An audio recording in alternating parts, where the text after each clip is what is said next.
Waina mono yara be poto Royal TV beneto lendo ndo puro kono mitole big papata pour quand fifo mitombio nemi ka ti gbo mi de fide mi de big papata be mi bokudo yara be pipon buka kudo kan o de me mi de mi mo mi yodo e ndo mi bura mi pon lozmale te de yi te ni gbe azan wo ya we goli aso pe fo kono kono go de me mi de don mi osu meti mi lozmale ne no e so gbere je kere be nu wa mi don tokuton e no kha telo di bi bo fide pepe de mi de beneto mi de a me we gbeji mi de a yo gbeji mi de a mi no mo mi pon bo nu de nu bo ku bo mi re wale mi no ma podo mi po ne mi ka mo dio kono ka gbagba la bongo jija ni kholo sa fi yo je kere mi no lozmale ya mi do tegbe don koto di aso bo ku ma bo mi osu meti wa jija yi ne fo me awre to so pe be to ko e so pe ya kwa bo o me ra kono ga gbagba la mi osu mi ka bo ne ati gbo mi de ni lo ya mo e ma yina to me de nu ba do pe ama oro mo asante don mo dio su ri peto le mega wona era tera mi osu meti mi do pe na ma oro mi yo lozmale mi o lo su mi mo asante don ga mi kana so mo mo de na je de ji bo fo fun lo wa no pro mi dore ene go to be mo we hore no me de jijo me de na de kuku hore be me de no kore hore fo na ti me de bona fina vi be no wi wa de edi no ba u pero to zo to do mo ko we re je mi na no lo bona da kontina o renu rasino penato do un kekete to di bravo de maso de mi fi e lo pena mi so meti mi o rasino lo pa de ko donde e chiri o khe de no yodo allo non ko do be gale pie de nune e ke gana vezi a chaku yezi e ji gana vezi rasino electrique yezi rasino mon ko to mari benezi ai baji fi beno go ko to mato mera ko de mi ado e sero po vla vla blu mera ko ne blu alita o video po e blu alita o video same bo poto suporo oku le lo e se vai o toto ko da ko si ajte o khogbonto mere no kumpe wieto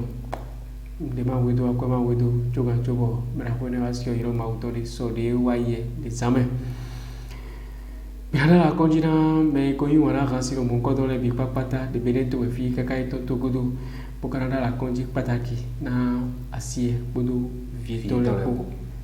bro ile kudo no game ndala konjina khelo bro la konjina yi me ko yi wana o rasiro le bi papata no yi wa ziza khozi mele bi mele ndala konjina boda la konjina khosu achaka fun do wono blo cheito wono blo aziza ko zinu yi wa Royal TV fi e yimera ko ne de matema me bon nous supporter ti beri nous se ko na mera o na to de agban to ton no agban le bi papata de bibliothèque de mi de fidie e ma fo to bo o wa chi gbo mo ma wena ma we tito ma o boro to wa tito da ko mi gbe to ma do wulo de pepe ya ka ne nyama na gbo mo na la konjina o na jino mito mare nu kulo gito ano e malti de medagbe na kande ko na pena ezo ru de jogo trofia de po mene joto na mau to be to hote to hota de ko lu mi ga wale ana se to ya me de ime ko mi de ka mele peto ci era be poto holo wendo Royal TV beneno lendo ndoro pro ko mi dole abra ro pugoro mi kuche do asante to lo crede unonga gbagba lo do mi kuche do mi le pipon podo ye ipo ni fili pepe de mi dele mi mando ho supporti di te bona ziami o de ho ko mo ve adomi nyawe yin asiza chiga bena sinku podo no de yin no ka o do mesi no mi do lepo mi na vlo kana no pere ami de ko do mesi apapo mi jira mi de do ko mi le podo ye ipo me jira me go chuwa mi na yi mo ji to mi go mando pe na renna akari ori yeye orori wewe patena no iwa asiza kuto ano indala konjina mi osumeti mi gbogbo mi le imolo ti to le ko abo huta de we mera kwa zo ko ma boze do to mena mi le mi na flokana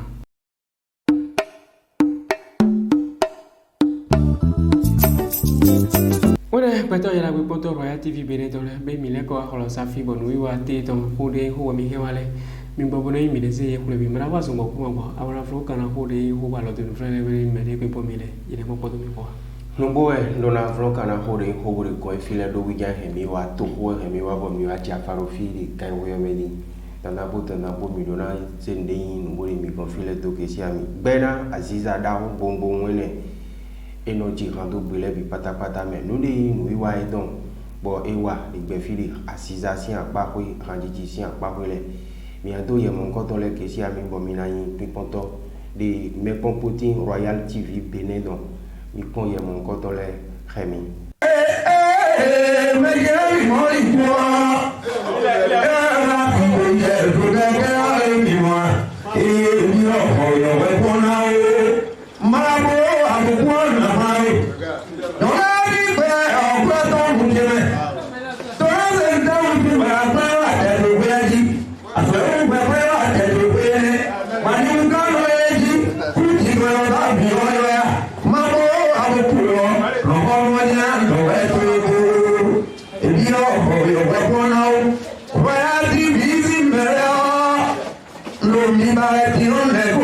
Monopolo mission dans famille to sepo beto dao bonbon le di to polo me plateau assisa kwena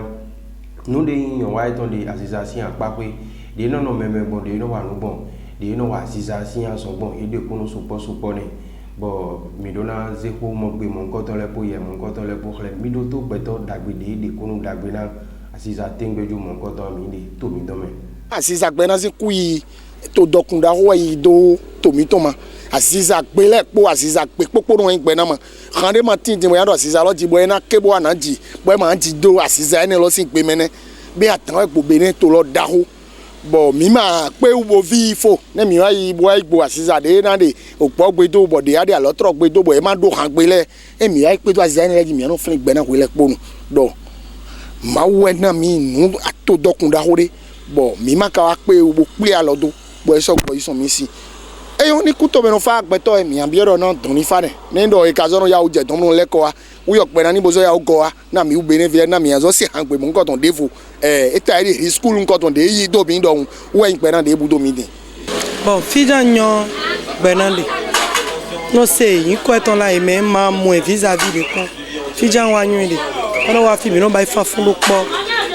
eta no iro mi rasi mi na dami jan we ni iro we to portable ji di daro jan no fa fun ba e wa fi osu fa fun ete abi ogberan di mo ma na we ko nduru na mi we ya era ho na we akwa abi ya na we 1000 francs 2000 cho e ma ga do ko egbere mo no ba ni e ro ba no vi ko me ko me den se no do azan churu ko di ko gbe na ba ya accident ku haru plo cho so asero me levo sir me re maku bo yin ya jije na mi wo ba program na ipo to we da afonu de jan so wa se ku eton e blessé me ba e di do baba we ku na mi do sinon e blessé mi ta ma ganu agban lokon client ele wa to tare do servir vite nu ba ya fonu e blessé mi ta mais ma auto sui ni eku ma osu bon jana mo chi olo we chobo nyu do chi olo jana nyu sinon jour lo di file tron e wa fi o mi be fon tan pour mi je file yen pon le final neton peut-être c'est en venant ma ni ge jawe no ba yo ma nyu ma una gbeso gogbe na o re mo ku mi ma o di abode mi to chi ogbare oblo mi note we orungbo mi note mi jale sinon ma ndo ko lo kam beto che yera gbe ponto Royal TV Benin dans les mi be pour de kwelo gbe fit dans bois droit mi dosima ku van wa support to lo me din town ite ka no henu mon ko don le wa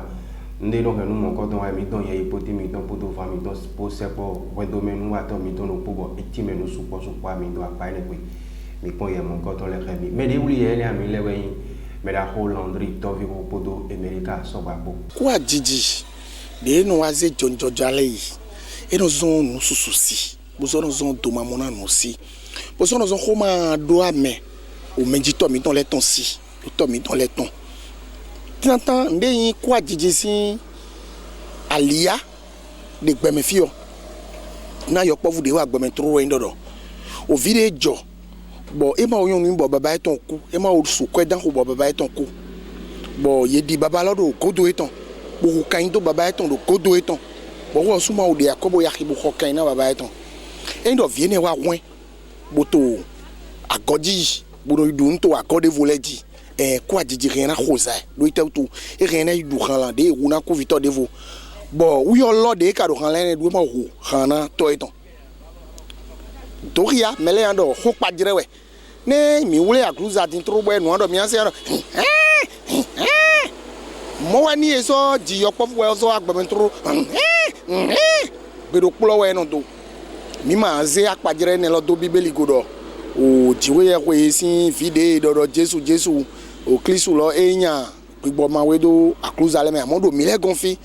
ranvu we no waite we no su nukuna ku vitole boy no dogodo me iton le bodo no do no pon ene ya paro pokwe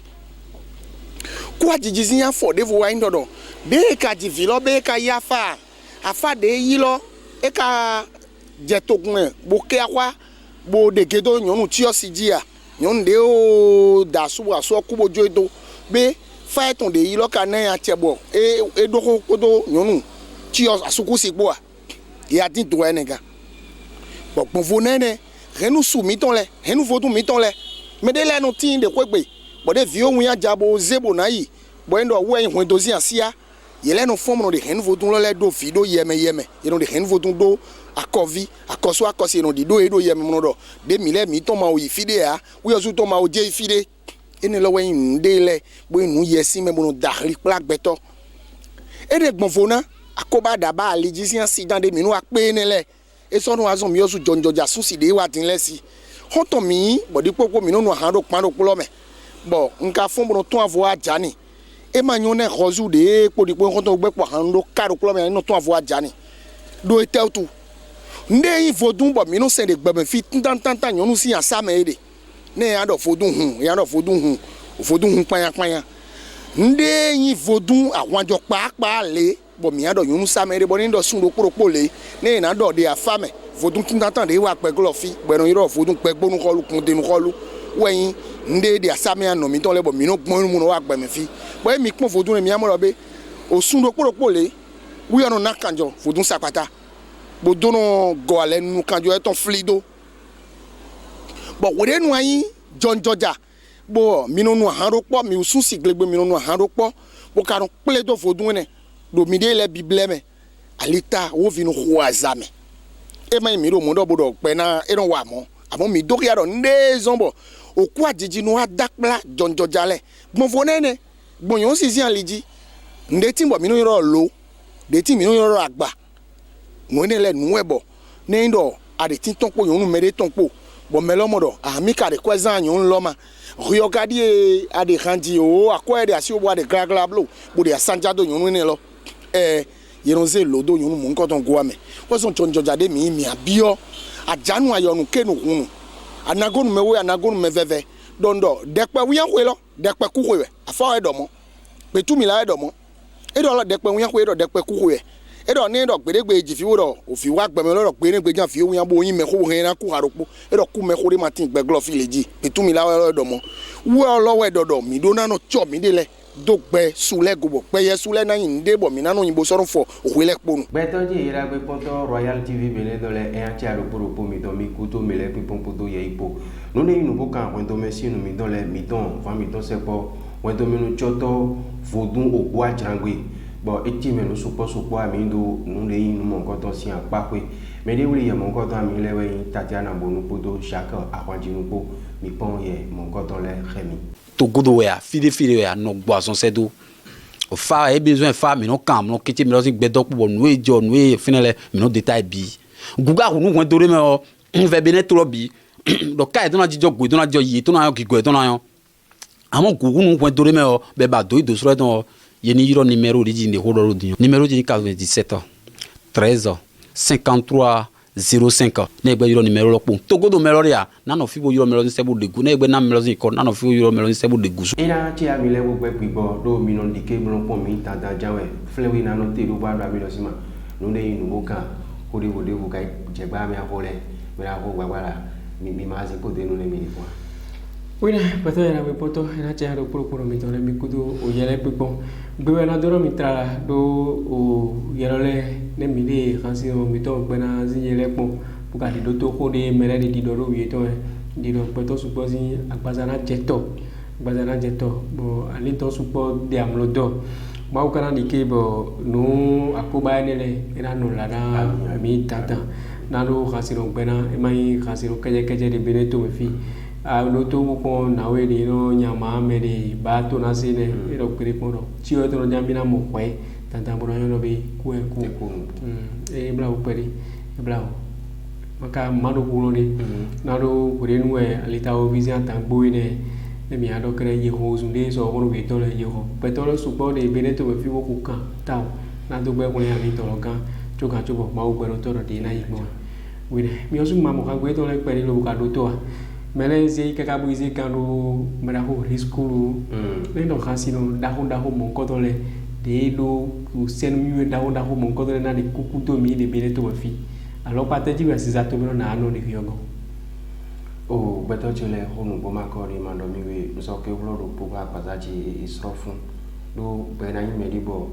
mi wa to le biwe no gbon fun di yogo di de beto le di do mo asiza ne le ma ya asiza de singa yi do mi de to mi no me nu da ho we fifi o do mi nu da ho bongo we fifi o do mi beto mo ko to le do na no pe me fi bona wa so kaka je ten to me lu bona de ila de yin fi ila de yin fi ni ndo filosin ga mo pe di meni le du troje bona go alo na fi de vode na wale bo yo so na du asisa mo ko dole bona wa so mo ko ten do to ko de mele no e do me si ga ji han bo ya ni mele wa de ndi ba ro we de fonu we na frindo zima mi ka do asisa le to me fi ma ni mele we fledi we ki ha mo ko do di mi amoro zima ha gbe dagbe ni bo meni le no fon pa po bona no yi bo e so nya alita wo fi we e so iblo dewe wa nuiwa asiza ko to jibo mra ko achaka funka yi do pero biwe mboyo asiza de alopa de tare wele nukere mereka yi to ga mi to le buka pa chena ho buka pa chena aziza fansino le ko mere ma ken de ku diwe mele ba mi monozima le jonu wato e wa dia mi monozima le to de be mere fi ku enu ku we wo cho be no monozima le me di esien beto da gweliwe ma o ma de kene do de wa yi mo mi ka do na tempo buna dio walo mi hadio wala into gale kere me de to file buka in jojo jale mi dona dio walo o nude nu e mi mo be nu boyo i dona jira do maka i beto de no le kwekun no mi khanje alo beto de de do no mi khanje ne le de le no de maison de le mai khasi do bo mi dona jira do beto de si we khan be dagbri bo nu yo e de to le khay to me ne le we dona uri buna no bloro e kala njo do bi na ku be ku ku do mi na je to lo na je de le loji e ma ka yene kere bera ho no ga gbagba la se ka mi u yo povu tin to le do no poji o nu bo e to ga we refle bo ri to lonu bo to o so ka no blu to do ne mi do ho jo wa mi le mi o so pa pa de yo povu jojo jale pataki di asiza si apa ko do i do ho ni bo yo risco sin ko asiza da ho e mene bo o tro me di enoza bo ko no tro me fi beto supo do ho bo ni aka bo pon ye do le o ye to le kabi khajiji to le plono supo do ho supo do video su papa ji mi o su papa de jonjo jale be mi o so mi ha mi do acharu polome bona buli bona mi de le ya khojo kwa do mi o so mi ablo pojo ma de do no kunto ga mi o su papa mi de akuno ga gbagba la de dimbo ni wa to ho sin apa pe kabi ebi o tan sin apa pe e no do ho mi mem no do ho jo ho lo iba nu de nu to do mi no le inu iba mo so kaka to glo inu kun ko lo de tombo pe to no mo wa ka yin yo pogu jojo morozma nu de blo ya o de ni nu jo nu we be aria ti pe to le bo mi anu ko to na pe to mo ko to bona zesu bo to ga ma de wa ni to ga so a je fle ga ni mi amo yo ko le e to ko ta un bu ze le do aga khodo ho ro mera ho o azongbo o nuene nujo nuwe bo medele te biblo mo ezo gbigbo waina malona gbeme to wi goje ba to me vena ne mblole di wona ngera inu mblole di wona inu gaga a ho mele nde de mi hu bijane mina don do me hu de beto tengbeju monukunje ubo yorosma tanda ru amblo bere alogona gbera o chubo ku ayizo esile ma una ko mile buna jira no temi don mo fide we media ko lo zo bubulo e fide mi ka de so be ko bibulo e ma una di ke bo ka mi to ene lo me ami mana vozo me ko pedi be beto supo ne mi beto ye ulu bo ale mina do no le de comedy fe mo ko na ma te da lo bo e mi kana ko o mera ko bena ko pezi ko zi aleji be mina ka ko bio mi dele do kuku me de ton ko do wero ke le ko wana me de gbele do ni no tare jaya fi foro sine me de kwa kamero ku ne ka ibo ete ka mo kulo ti bo alo ete zo mo kulo wa de yibo mo sande me de do ko mo zma le o kodo to yena tirado de risku tro to fi me ne biwe jira ko to de mi blugo vieto le de bo mi de ko cambio ku iwere mo na so suwa pa ne ko mo na do ko do ni no me mi me jojo ja ti to lewu mine ma ko vivi gbelo meto do de no do ko ropo du de mo mino ba de no mino do ne hande mino no ne deji wo no mo vivi to ne azero fi be bio fio o so wo nde fo vivi pe vide mina azero deji lo we na so bo mi mana ko kan buna se gbe mi to no ko na mi ne na disizam mi to le me madazimale hasino gbena de ku walo monko to le wedo mi magadazimale jojo da de ku kule walo monko to wedo mi kana te po buna nyon wenele bo kimene vi bo awa gbedo me o adona pe nu gbeza kide to lu bona jrado pataki walo de mi do na o minaido ba nyonu de te di kholo ete ba de devona dio do unre kikete me di benado bi o hiason bo abayon de o ti o su metin zo ai ba yon lo where di tata mi na to kwa mi dire na no na mi nyo bulu e ma yon amo yon de ba mi de le osu di no nyo ganji do ko yo ma de ton ama de credit osu ma le mi de me de ba yon de ka ba re yon osu ma le yo bi ba abiba mi bo kana so bro no kwa di osu be ti mo na so ibaga ni no bo ti jo de gbe o fi kun pla do na ku van va wone ni lo yon osu pa ko jan be yon le yire mi ku pataki mi no de no ma ha me de o pelu tele maro biye ti mo de le jo ti bo chupe na lo wi sa to wi yin ho ga ifle bu kon do wi bo de osu metin wa ibu ko ama mo rozma le khulo e wa da enda to li bi bo bu bo ma zo de di ma zo de kenu fo attaque ya nu de lo fo de ma zo ti fe alo pate ji gbe to ka no pe o fi gan buna no gbe lo me pere alo pare ji gbe to no pe fi gan ba no gbe lo me pere ma do awe agbala ta si tu ro po bo yo no mi de yo si to so ko ko so no bu yin fle dia su de adore a ko bu yin e ma ite wi de si se ba ngoro sedai bonu mon ko to le re ena sun pe to sun pe me fa ma no me di kukule ene we sun yi sun pe me fa ene su de ga e ya de le metata e ya de metata e ma ya de le me e de me ta do acha fo di wa di lo bo me bi mi kukule acha fo lo ne lo ga na vivi lo ko nu kere ta lo fle kere fle ya nu vivi di be vivi fle ko nu kere aso blo fo ka wo ka ije dure godole awozo lo ete mi ka so blo yo ara chuga chubo you know the click on do bono de yo na singiri kan magbe bo ro dibu ka bon di ba ni lo iro no lo i ka lo le fe go bume e fe go bume ma re nya da ti duro bo ka ngi ma bo judo bo no mi di ni yo zo me bo di po di bo me da lo do le nya ho zo le zo donga kwe ni nu kere nya no gbe pere si amu yo si lo zo ya po ta ja o mi de amisai e ma bora zuma le ndin su ko do mi tonto ndin su to mi do mi manyui do renu su bodo ma usu po mo ro do ko le dia pa ko je de ba me yele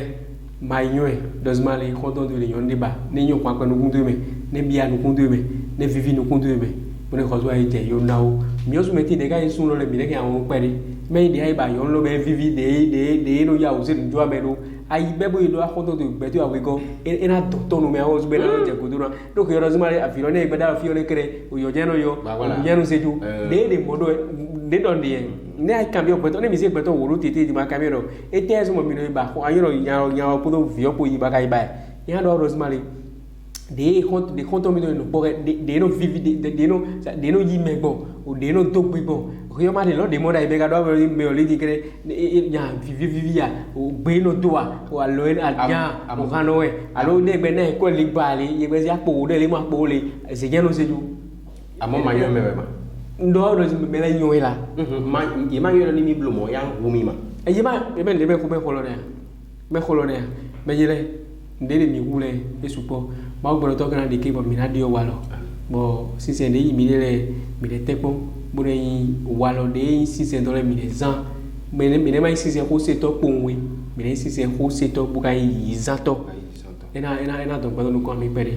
ene go to be na do mi ko lo zuma ni yin pe to wa de gbe fi o kokura kun lo gbodo pere na zato me ni go yan vlavo aro yi bo yi jai bo keke go pon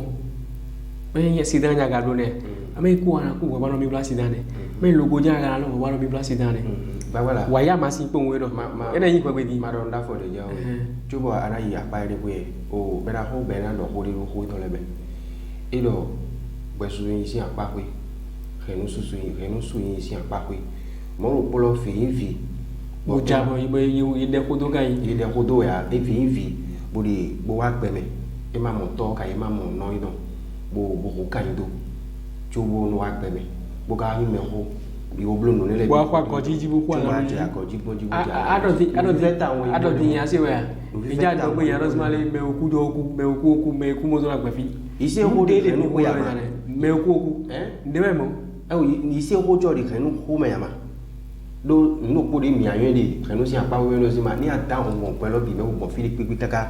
aka ku abe kan do lo je ga ni de jibe de we su de dia o de jibe tanda ni ma aka do ko su de je ya de ni ma te de su awe ye lo de jiwe ma te de su de pepe awe e jiwe po mbo ari prada to mo pe me ho do ma mo do ani pepe ba wa le lo ma bo yin pa so da o gbongbo ni gbelo bi me ni ata hun kaka akori me lo ba akori ba ta bota ale kwa hin do me no fi feta wa yin apa ni pe do he no su le me we ede mo ne le di bo mi do na yun dozi ma tantan po e me lo cho ije de no yi ba bo je de no ye mi mo lo ku kan do me mi le mo lo wa ko mi mo lo bon ko akosi aleji nugbo ende mana wa we awo yi ma o si amro ku kan do me mo ko so mai du kan ya ko le jiwe ko lo bi jan mai duwe ma de duwe ayi fide be na o si un gbe aya ko ju se velo fu me no joku fun do wa yi ma de akodi o so ko we aha e me ni ayi bo ipe ku wi to ti ku re lu e ikamiya ye kan ne be na gbogbo na do agbeto de ro ni kan nu lo so to me no me ku nyana ku le me le je ti ku re lu e na mi le re lu ya mi ma re lu e na mi ne me de ka to gbe fi e wu nya me no gbe e mi blu kaka kan to era ba to na ko mi na ko bu ko fi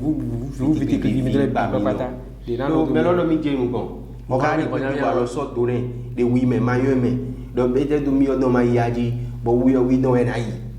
e support ke le mi ka de ti joko me je le no flavo ide okuno gan o to fo ji di dogon ne do o alita ovi do beto iro ke ku lo jai ne akin ko me ku je to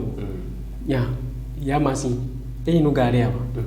e mai no gare ba ai bo ya ma do eras mare ki ko do pore de kun do tole fodro do to we nyane ne ka yonde do ba mo bibeli mi don mi ke mi na famo ko de bura glonya pe no kun de jo ki me kai me bo ero mi ne ko to we zan le ji mi na pe no kun mi to ro na yin su ko to we to le ne chi mo we bo blo bo de me na ho ne e do bo e do ni agba fo ko won ro ja de ton bo kun ton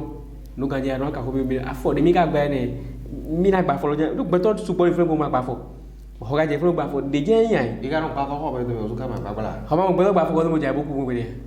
e woni gba fo ko ji so le we ya ma so ja asi bo gbe to gba fo ko mo ja iboku ko ai be ra fo igba ko mo ku ai asi mo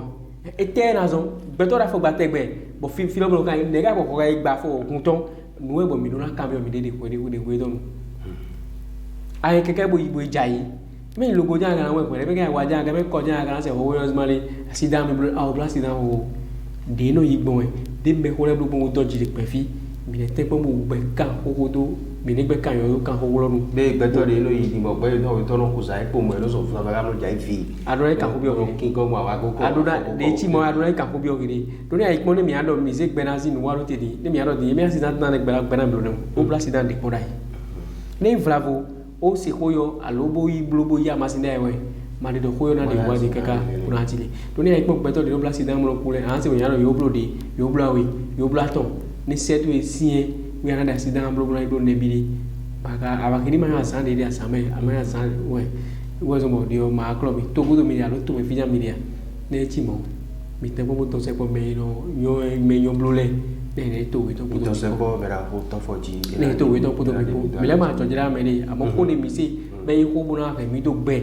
peri lu to ko do mi le fi de mi na lo mi na no gbe peri wi se ka ho mi de o bala ho jo ho yo ta mo ma ko lo do no po wa di jijo di bo e ti lo we so bo nu de yin nu mi to le kai nu de yin o su he nu to kai gbe su le mi de bi won we yin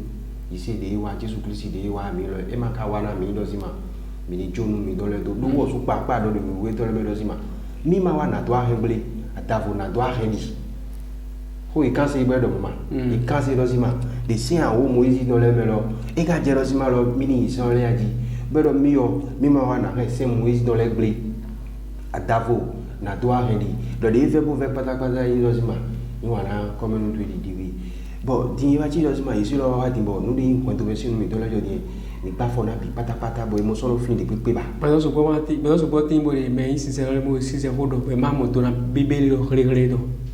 mamotona khemi to khore do de mamotona khode khale lo wi no zido tro no zibonji bukano do no khode de lo do khode jesu de bi kwata lo yi medo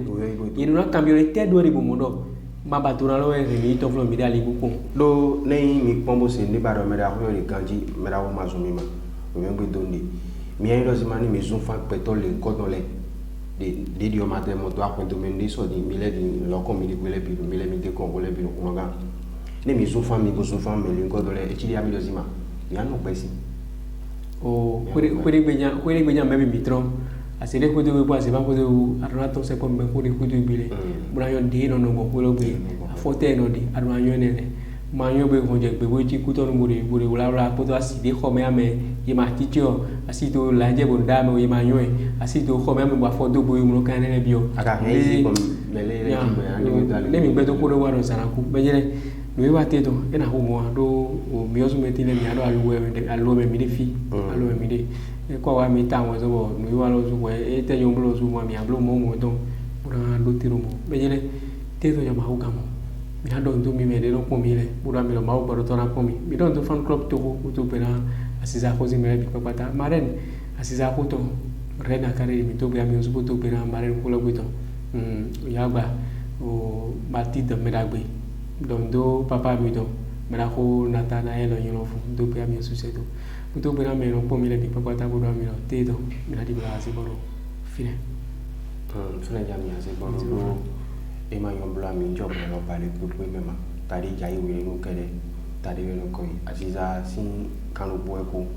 mi o so asiza ko mi ka le fi do ko ri lo le asiza we ni ma wa kan lo me ani lo ko bon le job ga do mi pepe bo mi le mi ka le fi ni le lo mo pe ja mi ato ma wa pa ke gona ma wo ejo mi le do bo mi gbe puri gbe wo ye yo de mi blo do e ma yon bla mi don to fan club de Royal TV le bi yo ma do me ri ma do me je le don do me pa wa do e no mo te to mi se boro fra